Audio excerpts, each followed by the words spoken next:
আজকের প্রশ্নটি হলো 31শে মে 2026-এর থার্ড শিফটের গণিতের প্রশ্ন। আর আজকের প্রশ্নটি বিশেষত্ব হলো এসএসসি জিডিতে জ্যামিতির প্রশ্ন জিজ্ঞাসা করেছে। ঠিক আছে, এটারই সমাধান আমরা করব। বলা আছে প্রদত্ত চিত্রে এ বি ও সিডি সমান্তরাল, এক্স এর মান ডিগ্রিতে কত, মানে এক্স এর এই মানটা ডিগ্রিতে বের করতে বলা আছে।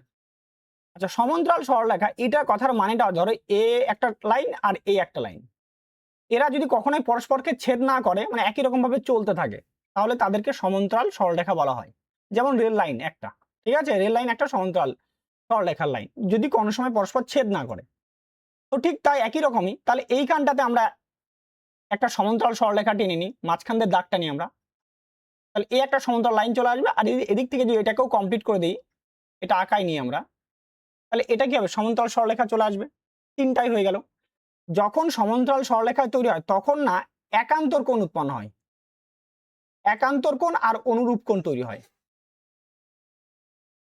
একান্তর কোণ মানে সেটা হয় জেড অক্ষরের মতো, জেড অক্ষরের মতো কোণগুলা যে তৈরি হয় সেটাকে বলে একান্তর কোণ। আর অনুরূপ কোণ তৈরি হয়, অনুরূপ কোণ সেটাকে বলতে পারি ইংরাজি এফ অক্ষরের মতো, ঠিক আছে, বা ই অক্ষরের মতো। এই এখানে যে কোণটা, এই একটা কোণ আর এই একটা কোণ, এই কোণগুলোকে অনুরূপ কোণ বলা হয়।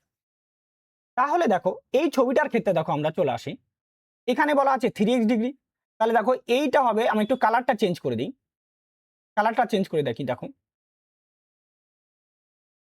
এটা 3x ডিগ্রি আছে, তাহলে এই যে কোণটুকু হবে এই কোণটা, এটা 3x হলে জেড এর মতো, দেখো জেড এর মতো হচ্ছে, তো এইটুকু হবে 3x।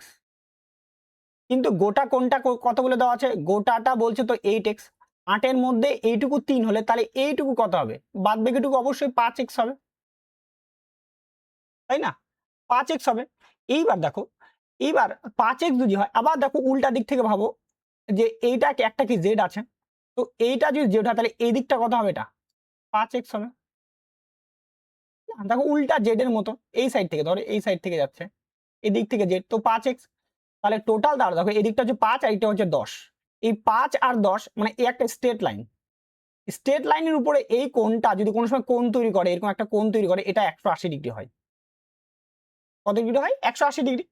তার মানে বলতে পারি আমরা এই 5x প্লাস 10x সমান সমান দাঁড়াবে 180 ডিগ্রি। তাহলে x সমান সমান হবে 15x সমান সমান হবে 180 ডিগ্রি। তাহলে x সমান সমান হবে 180/15, 15 কাটাটি করলে 12 ডিগ্রি, তাহলে x এর মান দাঁড়াবে 12 ডিগ্রি। তো যারা আসন্ন পরীক্ষায় 2027-এর ক্ষেত্রে পরীক্ষা দিবা, তারা অবশ্যই বেসিক তোমরা অঙ্ক বা জ্যামিতিক অঙ্কগুলো কিন্তু দেখে যাও, তাহলে অপশন সি কিন্তু হবে আমাদের সঠিক উত্তর। তো তোমরা অবশ্যই বেসিক জ্যামিতি দেখে যাও, আমি চ্যানেলে বেসিক যে তোমার জ্যামিতিক কিছু অঙ্ক, সেটা আমি 20-30টা অঙ্ক দিয়ে রাখবো, তোমরা অবশ্যই সেখানে পেয়ে যাবে। ঠিক আছে, বেসিক জ্যামিতি, যাতে তোমরা অ্যাটেন্ড করে আসতে পারো বা একটু বুঝে যেতে পারো। ক্লিয়ার ব্যাপারটা?